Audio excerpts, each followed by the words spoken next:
Oke, recording on. Terima kasih teman-teman atas kesediaannya menunggu. Kali ini kita basically akan membahas tentang konsep dari Agile, diantaranya Agile Manifesto dan 12 prinsip dari Agile. Ini materi bisa teman-teman bisa unduh di link Agile Alliance ya, agilealliance.org, dan nanti pilih saja pas pilihannya Agile Manifesto dan itu akan langsung bisa di-download. Kita langsung saja pembahasan dengan Agile Manifesto. Jadi Agile Manifesto itu adalah sebuah fundamental dasar dari Agile untuk project management, di mana dia memiliki prinsip-prinsip dan prinsip dasar utama dan memang yang menjadi patokan dalam menggunakan Agile approach atau pendekatan yang menggunakan Agile. Kita lihat yang di sini ya.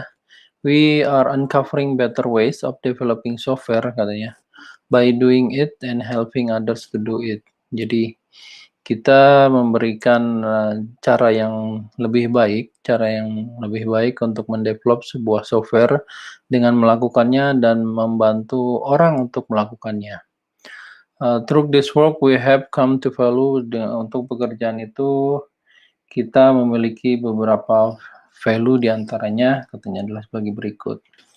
Jadi kalau kurang lebih, jadi bisa disimpulkan bahwa kami telah menyingkap cara-cara yang lebih baik, katanya, dalam pengembangan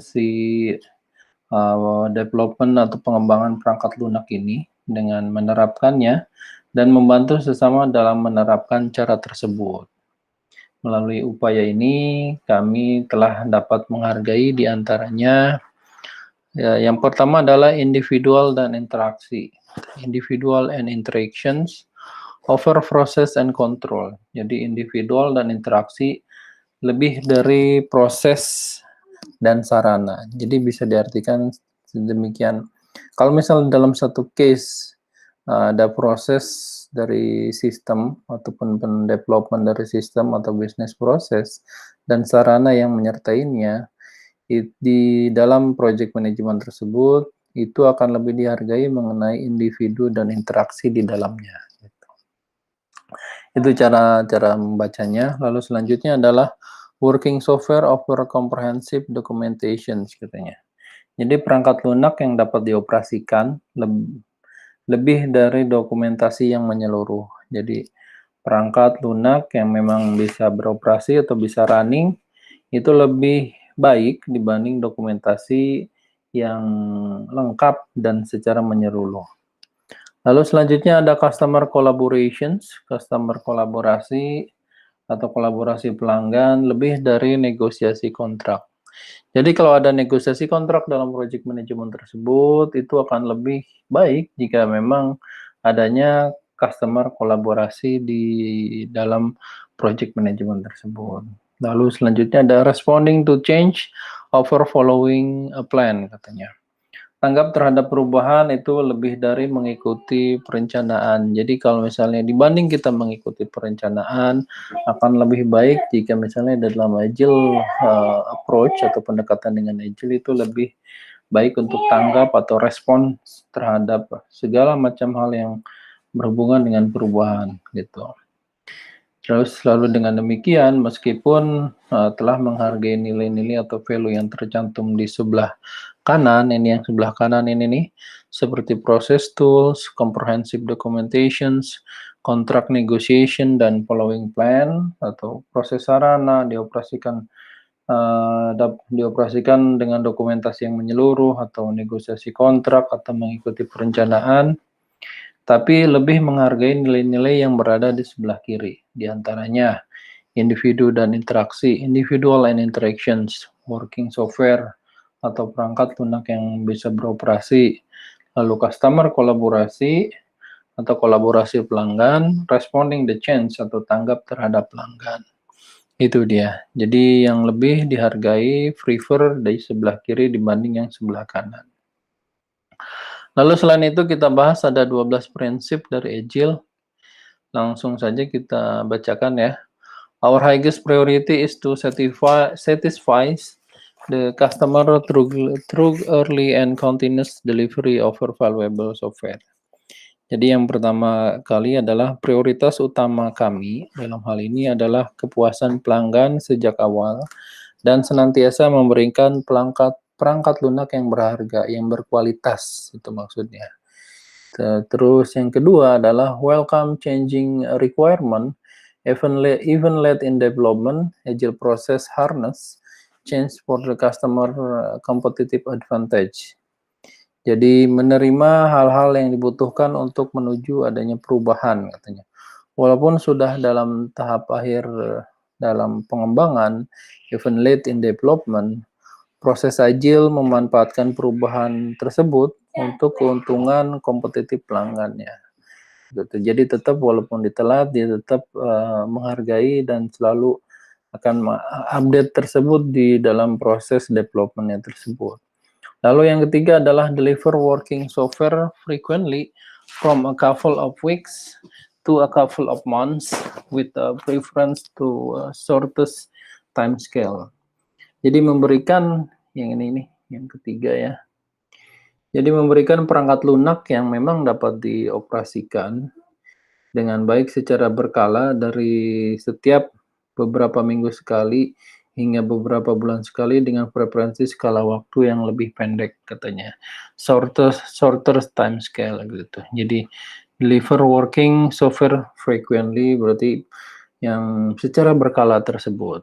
Lalu selanjutnya yang nomor 4 adalah business people and developer must work together daily through the project. Nomor 4. Jadi para pebisnis dan pengembang harus bekerja sama setiap hari selama proyek itu berlangsung. Lalu yang nomor 5, build project around motivate individuals, give them the environment and support they need and trust them to get the job done. Jadi nomor 5 adalah membangun proyek yang di sekeliling individu dengan penuh motivasi katanya. Memberi mereka lingkungan dan dukungan yang mereka butuhkan dan percayai mereka untuk menyelesaikan tugasnya, the job done. Lalu yang nomor 6 selanjutnya, nomor 6 adalah the most efficient and effective method of conveying information to and within development team is face-to-face conversations katanya. Metode yang paling efisien dan efektif dalam penyampaian informasi ke dan dari tim pengembang adalah melalui percakapan secara tatap muka, secara langsung. Gitu. Itu yang lebih baik untuk di agile project management. Lalu yang nomor 7 adalah working software is the primary measure of the progress. Jadi yang nomor 7, perangkat lunak yang dapat dioperasikan dengan baik adalah pengukur utama dari kemajuan. Lalu yang nomor 8, agile process promote sustainable development. The sponsor, developer, and user should be able to maintain a constant pace indefinitely katanya. Itu yang nomor 8. Jadi proses agile mendukung pembangunan yang berkelanjutan. Para sponsor, pengembang, dan pengguna harus dapat mempertahankan kecepatan konstan tanpa batas katanya. Lalu nomor 9 yaitu continuous attention to technical excellence and good design enhance agility. Senantiasa memberi perhatian terhadap penyempurnaan teknis dan rancangan yang baik dapat meningkatkan kecepatan. Katanya, enhance agility tersebut. Lalu nomor 10, simplicity, the art of maximizing the amount of work not done is essential. Jadi kesederhanaan atau simplicity, seni memaksimalkan jumlah pekerjaan yang belum tuntas adalah hal yang penting. Terus nomor 11, the best architectures, requirements, and design emerge from self-organizing team. Katanya. Lalu mengenai arsitektur yang terbaik atau yang baik, kebutuhan dan rancangan yang terbaik berasal dari tim-tim yang mampu mengorganisasi kelompoknya secara mandiri. Lalu nomor 12 dan memang nomor yang terakhir, Sebentar, nomor 12. At regular intervals, the team reflect on how to become more effective, then tunes and adjust its behavior accordingly. Secara berkala, ini at regular interval, secara berkala, tim memikirkan cara agar dapat bekerja secara lebih efektif, kemudian memperbaiki diri dan menyesuaikan perilakunya terkait hal itu. Gitu. Itu adalah pembahasan tentang Agile Manifesto yang memang menjadi prinsip dasar dari Agile Approach atau Agile Project Management. Oke, kita selanjutnya untuk Agile Manifesto dan 12 prinsip sudah clear ya.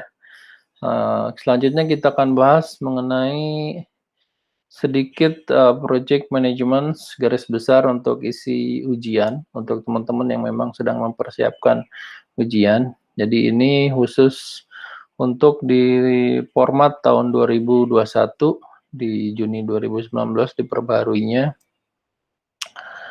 Kita lihat di daftar isinya itu ada garis besar isi ujian, domain, tugas, dan pengaktif. Lalu ada 3 domain yang menjadi besaran dasar di tahun 2021 ini. Ada SDM, ada atau sumber daya manusia, ada proses, dan ada lingkungan bisnis. Oke, sebagai pendahuluan ini tidak perlu kita bacakan lebih detail ya, karena kita langsung ke kontennya saja. Jadi kalau garis besar isi ujian, ini tabel berikut ini mengidentifikasi proporsi pertanyaan dari setiap domain yang akan muncul dalam ujian katanya. Kalau di dalam sumber daya manusia, itu memiliki porsi kurang lebih 42% yang berhubungan dengan SDM. Lalu untuk prosesnya sendiri yang paling banyak nih, bagaimana cara memprosesnya, itu ada 50% di persentase item dalam ujiannya. Lalu untuk lingkungan bisnis atau business environment, itu ada 8%, cukup sedikit, dengan total semuanya adalah 100%. Jadi catatan penting bahwa riset yang dilakukan melalui analisa tugas kerja memvalidasi bahwa praktisi untuk manajemen project ya, ini saya baca yang ini. Manajemen project saat ini bekerja dalam berbagai lingkungan proyek dan memanfaatkan pendekatan proyek yang berbeda-beda. Lalu dengan demikian, sertifikasi PMP akan mencerminkan hal ini dan akan menggunakan pendekatan di seluruh spektrum untuk penyampaian nilainya. Jadi sekitar setengah ujian akan mewakili pendekatan manajemen proyek prediktif dan separuh lainnya akan mewakili pendekatan agile atau hibrida. Untuk pendekatan prediktif, agile dan hibrida akan ditemukan di ketiga area domain yang tercantum di atas dan tidak terisolasi pada domain atau tugas tertentu. Ini hanya oke, kita lanjut untuk domain, tugas, dan pengaktif. Pengaktif itu berarti enabler. Dalam dokumen ini, ya ini akan menemukan strukturnya. Jadi kita langsung saja ya. Jadi strukturnya itu kurang lebih ada 3. Ada domain, ada task, dan ada enabler. Jadi kalau domain itu berarti didefinisikan sebagai area pengetahuan tingkat tinggi yang esensial untuk praktek manajemen project katanya. Terus kelihatan ya ini ininya gambarnya. Oke, jelas. Sebentar saya perbesar. Untuk tugas adalah tanggung jawab mendasar dari manajer project di dalam setiap area domain. Yang tadi area domainnya ada 3, ada sumber daya manusia, proses, dan lingkungan bisnis. Lalu untuk enablernya ada contoh ilustratif mengenai pekerjaan yang terkait dengan tugas. Dan perlu diingat bahwa enabler ini tidak dimaksudkan untuk menjadi daftar lengkap, melainkan sekadar menyediakan beberapa contoh untuk membantu menunjukkan apa yang tercakup di dalam tugasnya. Adalah contoh dari struktur tugas yang baru, diantaranya pernyataan tugas yaitu mengelola konflik. Enablernya berarti menafsirkan sumber dan tahap konfliknya, menganalisis dari konteks konfliknya, lalu mengevaluasi, merekomendasikan, merekonsiliasi solusi atau penyelesaian konflik yang tepat gitu. Nah, ini dari sisi konteks apa yang ada di dalamnya, kita lihat dan bahas ya. Untuk domain 1, SD sumber daya manusia, yang mana soalnya bobotnya ada 42%. Tugas satunya diantaranya adalah mengelola konflik, ya. Di mengelola konflik, how to conflict management. Jadi yang pertama adalah menafsirkan sumber dan tahap konfliknya, lalu menganalisis si konteks dari konfliknya, lalu mengevaluasi, merekomendasikan, merekonsiliasi solusi penyelesaian konflik yang tepat. Untuk task 2-nya, yaitu memimpin tim atau lead tim. Yang pertama adalah menetapkan visi dan misi yang jelas, mendukung keragaman dan inklusi, misalnya jenis perilaku, proses pemikiran, lalu menilai kepemimpinan yang melayani, contohnya memaparkan prinsip kepemimpinan melayani kepada tim. Lalu selanjutnya adalah menunjukkan gaya kepemimpinan yang tepat, misalnya seperti apakah itu direktif, kolaboratif, gitu, inspiratif, memotivasi dan mempengaruhi anggota tim atau pemangku kepentingan. Misalnya kontrak tim, kontrak sosial, dan sistem penghargaan. Lalu selanjutnya adalah untuk menganalisis pengaruh anggota tim dan pemangku kepentingan. Ada juga untuk membedakan berbagai opsi untuk mengarahkan kepada berbagai anggota tim dan pemangku kepentingan. Tugas selanjutnya adalah task yang ketiga, model soal yang ketiga ini adalah mendukung kinerja tim. Jadi bagaimana menilai kinerja anggota tim terhadap indikator kinerja utama, mendukung dan mengakui pertumbuhan dan perkembangan anggota tim, menentukan pendekatan umpan balik yang tepat, lalu melakukan verifikasi perbaikan kinerja. Selanjutnya untuk tugas yang keempat atau soal model keempat, diantaranya adalah memberdayakan anggota tim dan pemangku kepentingan atau stakeholder. Jadi diantaranya mengorganisasi mengenai kekuatan tim, mendukung akuntabilitas tugas tim, lalu mengevaluasi peragaan akuntabilitas tugas, dan menentukan dan memberikan atau berbagai level otoritas pengambilan keputusan. Selanjutnya untuk tugas kelima, yaitu memastikan anggota tim atau pemangku kepentingan dilatih secara memadai. Di antaranya menentukan kompetensi dan elemen pelatihan yang diperlukan, menentukan opsi pelatihan berdasarkan kebutuhan pelatihan, mengalokasikan sumber daya untuk pelatihan, dan mengukur hasil pelatihan. Tugas keenam diantaranya adalah untuk development team atau membangun tim. Ya, di antaranya bagaimana menilai keahlian pemangku kepentingan, mengurangi persyaratan dari sumber daya proyek katanya, lalu secara terus-menerus menilai dan menyegarkan keahlian tim untuk memenuhi kebutuhan proyek.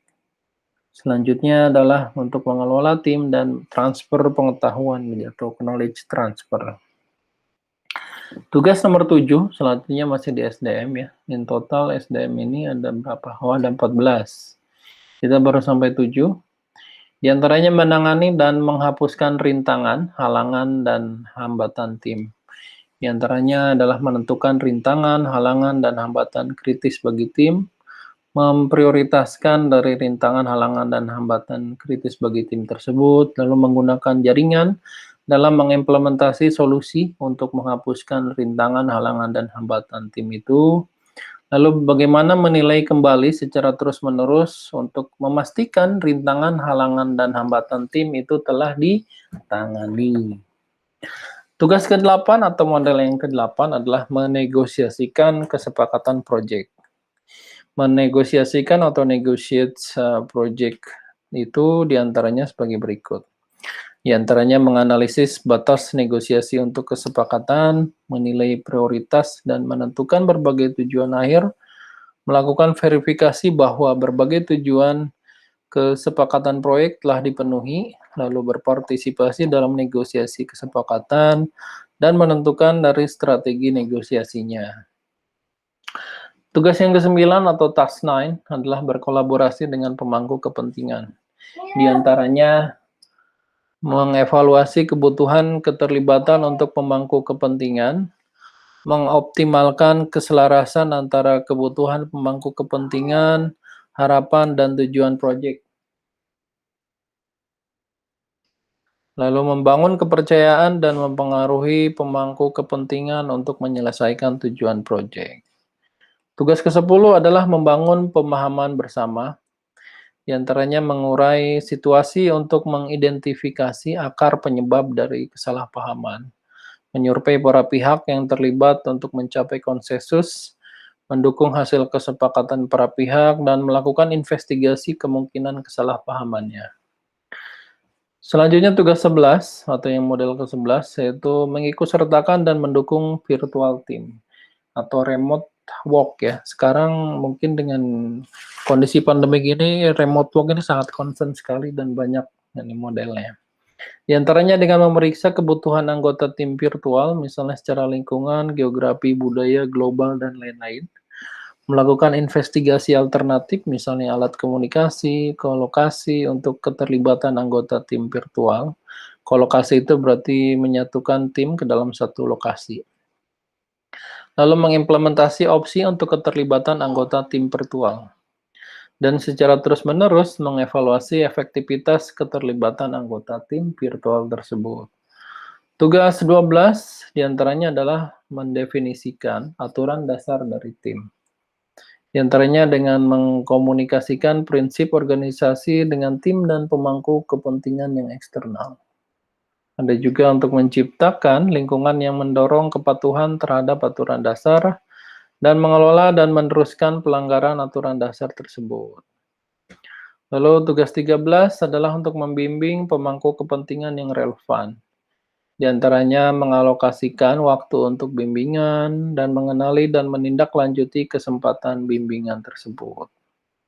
Nomor 14, ataupun untuk yang SDM ini yang bagian terakhir, yaitu mempromosikan kinerja tim melalui penerapan kecerdasan emosional. Di antaranya menilai perilaku melalui penggunaan indikator kepribadian, menganalisis indikator kepribadian, dan menyesuaikan kebutuhan emosional pemangku kepentingan proyek utama. Selanjutnya adalah domain yang kedua, itu proses, dan merupakan yang paling banyak ini konten soalnya, yaitu sejumlah 50%. Kita langsung lihat ya, untuk itu kurang lebih kita ada tambah berapa tadi, ada 14. Oke, ini ada 17 task model soalnya. Di proses ini ada tugas yang pertama itu mengeksekusi proyek dengan urgensi yang diperlukan untuk menyampaikan nilai bisnisnya. Di antaranya menilai peluang untuk menyampaikan nilai secara bertahap, menguji nilai bisnis di sepanjang proyek, mendukung tim untuk membagi lagi tugas proyek sesuai kebutuhan untuk menemukan produk minimal yang layak, katanya. Lalu tugas kedua adalah untuk diproses ada mengelola komunikasi.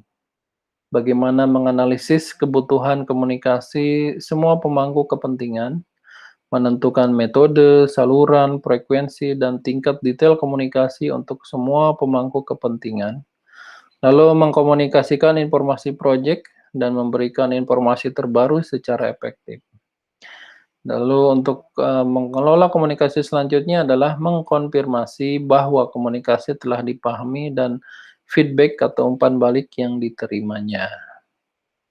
Tugas ketiga adalah dengan menilai dan mengelola risiko. Ini risk management nih. Berarti menentukan opsi manajemen risiko secara berulang menilai dan memprioritaskan risikonya. Tugas keempat adalah mengikut sertakan pemangku kepentingan, diantaranya menganalisis pemangku kepentingan, misalnya kisi kepentingan kekuasaan, pengaruh dan dampak, mengkategorikan pemangku kepentingan, mengikut sertakan pemangku kepentingan untuk menurut kategori, mengembangkan, mengeksekusi, dan melakukan validasi strategi untuk keterlibatan pemangku kepentingan. Lalu tugas kelima adalah merencanakan dan mengelola anggaran dan sumber daya. Di antaranya mengestimasi kebutuhan anggaran berdasarkan ruang lingkup proyek dan proses pembelajaran dari proyek yang berlalu.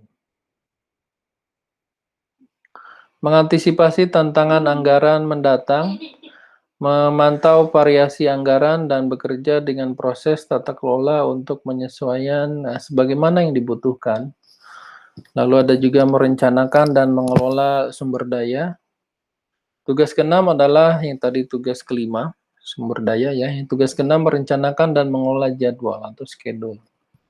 Yang pertama adalah mengestimasi tugas proyek dengan penanda pencapaian, ketergantungan, story point katanya. Lalu memanfaatkan patokan dan daya historis, menyiapkan jadwal berdasarkan metodologi, lalu mengukur kemajuan yang berjalan berdasarkan metodologinya, lalu memodifikasi jadwalnya atau schedule-nya sebagaimana yang dibutuhkan berdasarkan metodologi yang sudah ditetapkan, lalu mengkoordinasi dengan proyek lain dan operasi lainnya.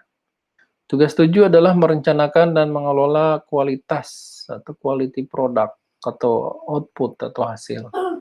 Di antaranya menentukan standar kualitas yang diperlukan untuk hasil proyek, merekomendasikan opsi untuk perbaikan berdasarkan kesenjangan kualitas ya, jika terjadi perbedaan kualitas. Lalu secara terus-menerus menyurupai kualitas hasil proyeknya. Tugas ke-8 adalah merencanakan dan mengelola ruang lingkup nih. Ruang lingkup berarti scope ya.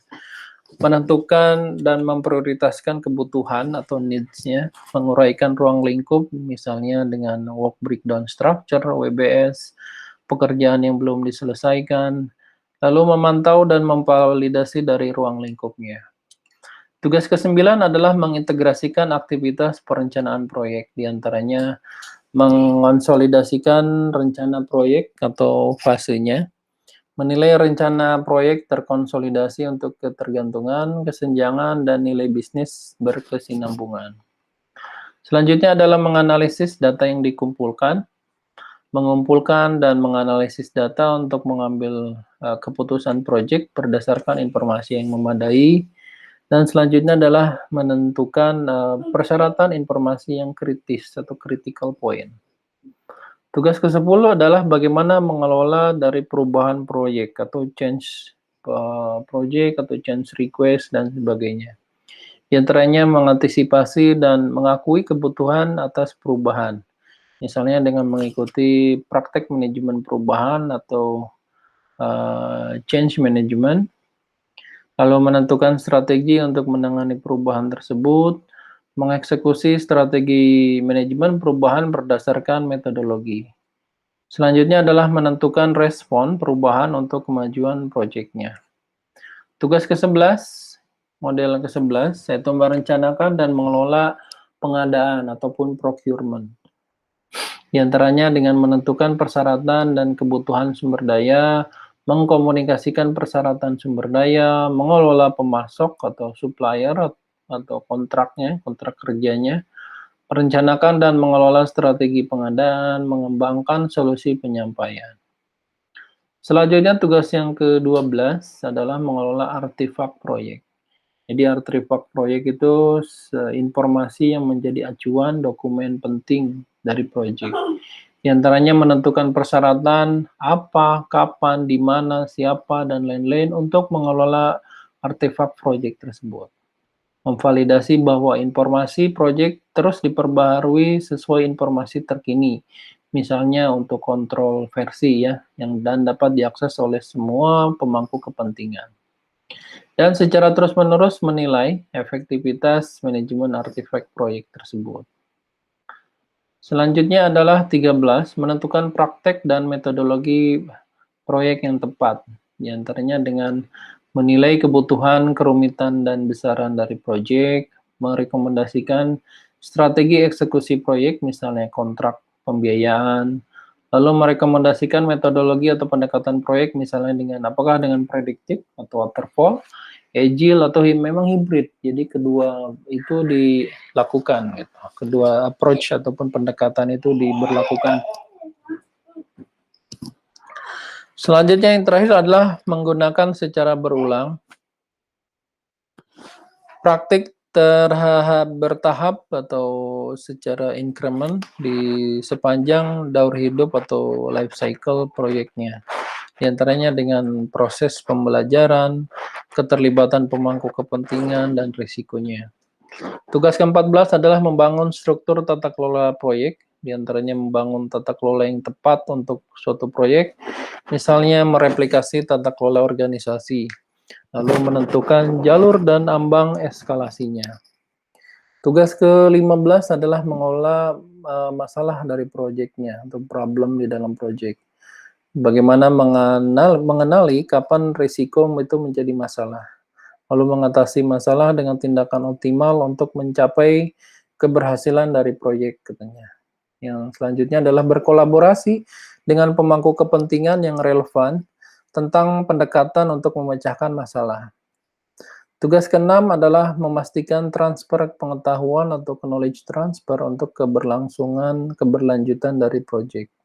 Di antaranya dengan membahas tanggung jawab proyek di dalam tim, menguraikan ekspektasi untuk lingkungan kerja, dan mengonfirmasikan pendekatan untuk knowledge transfer tersebut. Tugas 17 dan juga tugas yang terakhir untuk model soal proses, diantaranya merencanakan dan mengelola penyelesaian atau transisi proyek atau fase. Di antaranya adalah menentukan kriteria untuk mengakhiri proyek atau fase yang sukses, memvalidasi kesiapan untuk transisi, diantaranya tim operasi atau fase berikutnya. Selanjutnya juga menyimpulkan aktivitas untuk mengakhiri proyek atau fase, misalnya proses pembelajaran akhir, retrospektif, pengadaan, keuangan, dan sumber daya lainnya. Oke, di domain ketiga dan domain yang terakhir dari outline dari soal ini, lingkungan bisnis yang memang memiliki bobotnya kurang lebih ada 8% dari 100% soal. Untuk tugas 1 diantaranya adalah merencanakan dan mengelola kepatuhan dari proyek. Di antaranya mengonfirmasikan persyaratan kepatuhan proyek, yaitu misalnya keamanan, kesehatan, dan keselamatan, kepatuhan terhadap regulasi, lalu mengklasifikasikan kategori kepatuhan, menentukan ancaman potensial terhadap kepatuhan, lalu menggunakan metode untuk mendukung kepatuhan, lalu menganalisis konsekuensi atas ketidakpatuhan, menentukan pendekatan dan tindakan yang diperlukan untuk memenuhi kebutuhan kepatuhan atau compliance ya, misalnya risiko, hukum, lalu mengukur tingkat kepatuhan proyek. Tugas kedua adalah mengevaluasi dan menyampaikan manfaat dan nilai proyek. Di antaranya melakukan investigasi apakah manfaat teridentifikasi, mendokumentasikan kesepakatan akan pertanggungjawaban atas realisasi manfaat yang ada saat ini, lalu melakukan verifikasi diterapkannya sistem pengukuran untuk melacak manfaat, lalu mengevaluasi opsi penyampaian untuk menunjukkan nilai, dan juga untuk menilai pemangku kepentingan mengenai kemajuan perolehan nilai. Selanjutnya untuk tugas 3 yaitu mengevaluasi dan menangani perubahan lingkungan bisnis eksternal untuk dampak terhadap skopnya atau ruang lingkup. Di antaranya dengan menyurvei perubahan terhadap lingkungan bisnis eksternal, misalnya regulasi, teknologi, geopolitik, dan market atau pasar. Lalu menilai dan memprioritaskan dampak terhadap ruang proyek, pekerjaan yang belum diselesaikan, berdasarkan perubahan dalam lingkungan bisnis yang eksternal.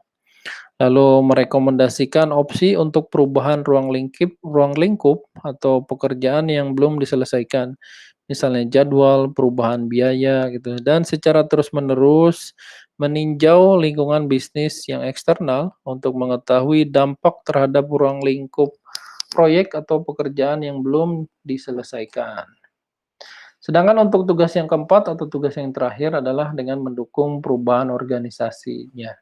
Jadi change dari organisasi tersebut diantaranya adalah menilai untuk budaya organisasi, mengevaluasi dampak perubahan organisasi terhadap proyek dan menentukan tindakan yang diperlukan. Lalu mengevaluasi dampak proyek terhadap organisasi dan menentukan tindakan yang diperlukan. Itu dia untuk outline dari soal persiapan untuk garis besar ujian dari project management di tahun 2021 ini diantaranya adalah tentang sumber daya manusia, tentang proses, dan lingkungan bisnis. Oke. Recording saya off. Terima kasih. Jika ada pertanyaan dan jawaban, kita lanjutkan setelah ini.